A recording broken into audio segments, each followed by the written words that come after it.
guys, so now I'm going to be reading chapter 2 and 3 of Tender is the Night by F. Scott Fitzgerald.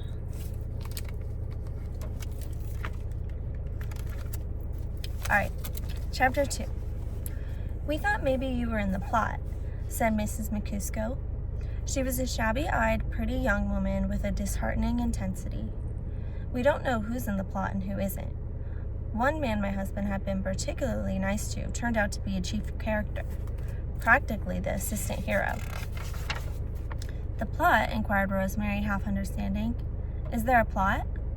"My dear, we don't know," said Mrs. Abrams, with a convulsive, stout woman's chuckle. "We're not in it. We're the gallery." Mr. Dumfrey, a tow-headed, effeminate young man, remarked, "Mama Abrams is a plot in herself," and Companion shook his monocle at him, saying, "Now, Royal, don't be too ghastly for words." Rosemary looked at them all uncomfortably, wishing her mother had come down here with her. She did not like these people, especially in her immediate comparison of them with those who would interest her at the other end of the beach. Her mother's modest but compact social gift got them out of unwelcome situations swiftly and firmly. But Rosemary had been a celebrity for only 6 months, and sometimes the French manners of her early adolescence and the democratic manners of America, these latter superimposed, made a certain confusion and let her in for just such things. Mr. McCusker, a scrawny, freckle and red man of 30, did not find the topic of the plot amusing. He had been staring at the sea, now after a swift glance at his wife, and turned to Rosemary and demanded aggressively, "Been here long?" "Only a day." "Oh." Evidently feeling that the subject had been thoroughly changed, he looked in turn at the others. "Going to stay all summer?" asked Mrs. McCusker innocently. "If you do, you can watch the plot unfold." "For God's sake, Violet, drop the subject," exploded her husband. "Get a new joke, for God's sake." Mrs. McCusker swayed towards Mrs. Abrams and breathed audibly. "He's nervous." "I'm not nervous," disagreed McCusker. "It just happens I'm not nervous at all." He was burning visibly. A grayish flush had spread over his face, dissolving all his expressions into a vast ineffectuality. Suddenly, remotely conscious of his condition, he got up to go in the water, followed by his wife, and seizing the opportunity, Rosemary followed. Mr. McCusker drew a long breath, flung himself into the shallows, and began a stiff-armed batting of the Mediterranean, obviously intended to suggest a crawl. His breath exhausted, he arose and looked around with an expression of surprise that he was still in sight of the shore. "I haven't learned to breathe yet. I never quite understood how they breathed." He looked at Rosemary inquiringly. "I think you breathe out under the water," she explained. "And every fourth beat you roll your head over for air." "The breathing's the hardest part for me. Shall we go to the raft?" The man with the leonine head lay stretched out upon the raft, which tipped back and forth with the motion of the water. As Mrs. McCusker reached for it, a sudden tilt struck her arm up roughly, whereupon the man started up and pulled her on board. "I was afraid it hit you." His voice was slow and shy. He had one of the saddest faces Rosemary had ever seen, the high cheekbones of an Indian, a long upper lip, and enormous, deep-set, dark golden eyes. He had spoken out of the side of his mouth, as if he hoped his words would reach Mrs. McCusker by a circuitous and unobstructed route. In a minute he had shoved off into the water, and his long body lay motionless towards the shore. Rosemary and Mrs. McCusker watched him. When he had exhausted his momentum, he abruptly bent double, his thin thighs rose above the surface, and he disappeared totally, leaving scarcely a fleck of foam behind. "He's a good swimmer," Rosemary said.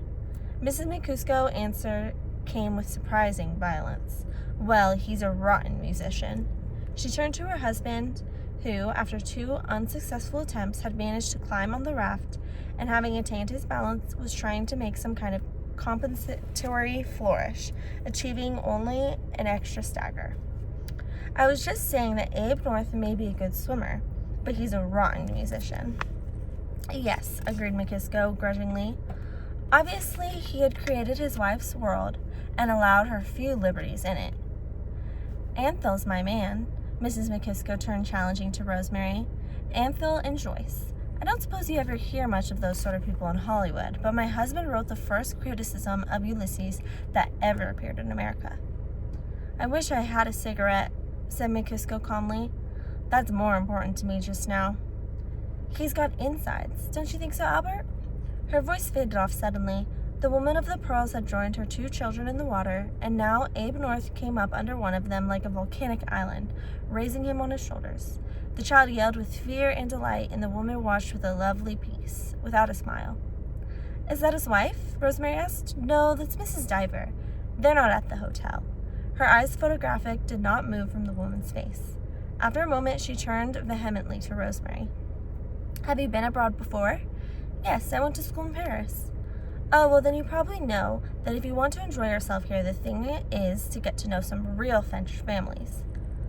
What do these people get out of it? She pointed her left shoulder to the shore. They just stick around with each other in little cliques. Of course, we had letters of introduction and met all the best French artists and writers in Paris. That made it very nice. I should think so. My husband is finishing his first novel, you see. Rosemary said, Oh, he is? She was not thinking anything special, except wondering whether her mother had got to sleep in this heat.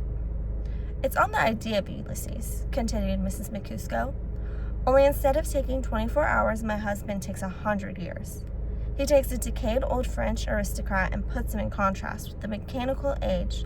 Oh, for God's sake, Violet, don't go telling everybody the idea, protested McCusco. I don't want it to get all around before the book's published. Rosemary swam back to shore, where she threw her peignoir over her already sore shoulders and lay down again in the sun. The man with the jockey cap was now going from umbrella to umbrella, carrying a bottle and a little glass in his hands. Presently, he and his friends grew livelier and closer together, and now they were all under a single ensemble of umbrellas. She gathered that someone was leaving, and that this was the last drink on the beach. Even the children knew the excitement and were generating under that umbrella and turned toward it. And it seemed to Rosemary that it all came from the man in the jockey cap. Noon dominated the sea and sky. Even the white lines of canes 5 miles off had faded into a mirage of what was fresh and cool. A robin-breasted sailing boat pulled in behind in a strand from the outer darker sea. It seemed that there was no life anywhere in all this expanse of coast except under the filtered sunlight of those umbrellas, where something went on amid the color and the murmur. Companion walked near her, stood a few feet away, and Rosemary closed her eyes, pretending to be asleep. Then she half opened them and watched 2 dim, blurred pillars that were legs. The man tried to edge his way into a sand-colored cloud, but the cloud floated off into the vast, hot sky. Rosemary fell really asleep. She awoke, drenched with sweat, to find the beach deserted, save for the man in the jockey cap, who was folding the last umbrella. As Rosemary lay blinking, he walked near her and said, I was going to wake you before I left. It's not good to get too burned right away. Thank you. Rosemary looked down at her crimson legs. Heavens! She laughed cheerfully, inviting him to talk, but Dick Diver was already carrying a tent and a beach umbrella up to a waiting car. So she went into the water to wash off the sweat, came back and gathered up a rake, a shovel, and a sieve, stowed them in a crevice of a rock. He glanced up and down at the beach to see if he left anything. Do you know what time it is? Rosemary asked. It's about 1:30. They faced the seascape together momentarily. It's not a bad time, said Dick Diver. It's not one of the worst times of the day. He looked at her, and for a moment she lived in the bright blue worlds of his eyes, eagerly and confidently. Then he shouldered his last piece of junk and went up to the car, and Rosemary came out of the water, shook up her peignoir, and walked up to the hotel. Chapter 3.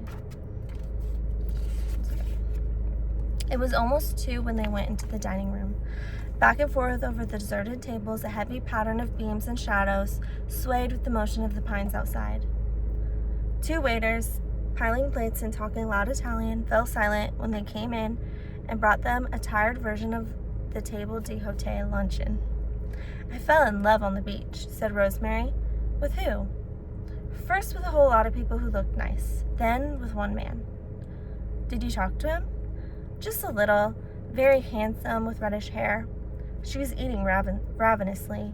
He's married, though. It's usually that way. Her mother was her best friend and had put every last possibility into guiding of her. Not such a rare thing in the theatrical profession, but rather special in that Mrs. Elsie Spears was not recompensating herself for a defeat of her own. She had no personal bitterness or resentment about life.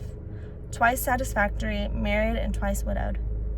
Her cheerful stoicism had each time deepened. One of her husbands had been a cavalry officer and one of them an army doctor, and they both left something to her that she tried to present intact to Rosemary. By not sparing Rosemary, she had made her hard. By not sparing her own labor and devotion, she had cultivated an idealism in Rosemary, which at present was directed toward herself, and saw the world through her eyes. So that while Rosemary was a simple child, she was protected by a double sheath of her mother's armor and her own. She had a mature distrust of the trivial, the facile, and the vulgar. However, with Rosemary's sudden success in pictures, Mrs. Spears felt that it was time she were spiritually weaned. It would please rather than pain her if this somewhat bouncing, breathless, and exigent idealism would focus on something except herself. "Then you like it here?" she asked. "It might be fun if we knew those people. There were some other people, but they weren't nice. They recognized me. No matter where we go, everybody's seen Daddy's girl." Mrs. Spears waited for the glow of egotism to subside. Then she said in a matter-of-fact way, "That reminds me, when are you going to see Earl Brady?" "I thought we might go this afternoon, if you're rested." "You go. I'm not going." "We'll wait till tomorrow, then?" "I want you to go alone. It's only a short way. It isn't as if you don't speak French." "Mother, aren't there some things I don't have to do?" "Oh, well then go later, but some day before we leave." "All right, Mother." After lunch, they were both overwhelmed by the sudden flatness that comes over American travelers in quiet foreign places. No stimuli worked upon them. No voices called them from without. No fragments of their own thoughts came suddenly from the minds of others, and missing the clamor of empire, they felt that life was not continuing here. "Let's only stay 3 days, Mother," Rosemary said when they were back in their rooms. Outside, a light wind blew the heat around, straining it through the trees and sending little hot gusts through the shutters. "How about the man you fell in love with on the beach?" "I don't love anyone but you, Mother darling."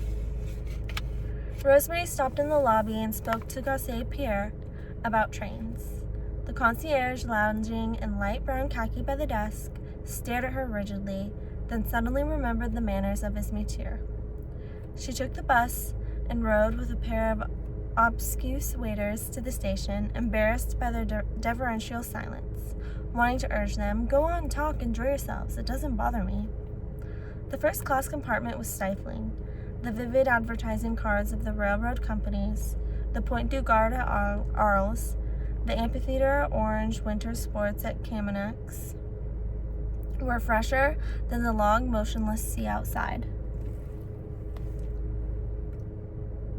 Unlike American trains that were absorbed in an intense destiny of their own and scornful of the people on another world less swift and breathless, this train was part of the country through which it passed. Its breath stirred the dust from the palm leaves. The cinder mingled with the dry dung in the gardens. Rosemary was sure she could lean from the window and pull flowers over her hand. A dozen cabbies slept in their hacks outside the Cairns station. Over on the promenade, the casino, the smart shops, and the great hotels turned blank iron masks to the summer sea. It was unbelievable that there could have ever been a season, and Rosemary, half in the grip of fashion, became a little self-conscious, as though she were displaying an unhealthy taste for the moribund, as though people were wondering why she was here in the lull between the gaiety of last winter and next winter, while up north the true world thundered by. As she came out of a drugstore with a bottle of coconut oil, a woman who she recognized as Mrs. Diver crossed her path with arms full of sofa cushions and went back to a car parked down the street. A long, low black dog barked at her. A dozing chauffeur woke with a start. She sat in the car, her lovely face set, controlled. her eyes brave and watchful, looking straight ahead towards nothing. Her dress was bright red and her brown legs were bare. She had thick, dark golden hair like a chow's.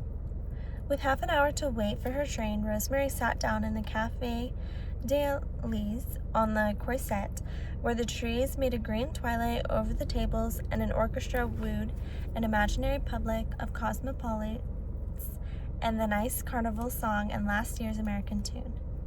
She had bought Les Temps and the Saturday Evening Post for her mother, and as she drank her citronade, she opened the latter at the Memoirs of a Russian Princess, finding the dim conventions of the 90s realer and nearer than the headlines of the French paper. It was the same feeling that had oppressed her at the hotel. Accustomed to seeing the starkest grotesqueries of a continent heavily underlined as comedy or tragedy, untrained to the task of separating out the essentials for herself, she now began to feel that French life was completely empty and stale. This feeling was surcharged by listening to the sad tunes of the orchestra, reminiscent of the melancholy music played for acrobats in vaudeville. She was glad to go back to Goss's hotel. Her shoulders were too burned to swim with the next day, so she and her mother hired a car after much haggling, for Rosemary had formed her valuations of money in France, and drove along the Riviera, the delta of many rivers.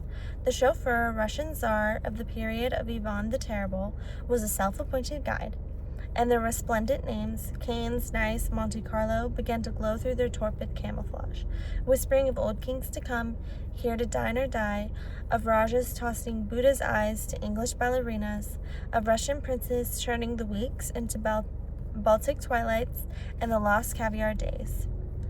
Most of all, there was a scent of the Russians along the coast, their closed bookshops and grocery stores. 10 years ago, when the season ended in April, the doors of the Orthodox Church were locked, and the sweet champagnes they favored were put away until their return.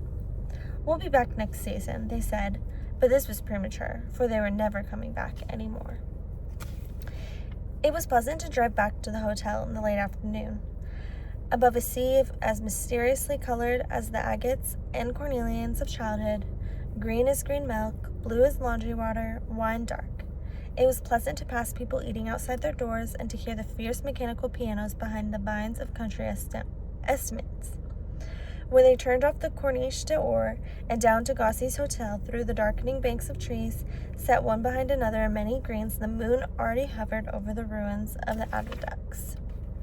Somewhere in the hills behind the hotel, there was a dance, and Rosemary listened to the music through the ghostly moonshine of her mosquito net, realizing that there were gay tattoo somewhere about. And she thought of the nice people on the beach.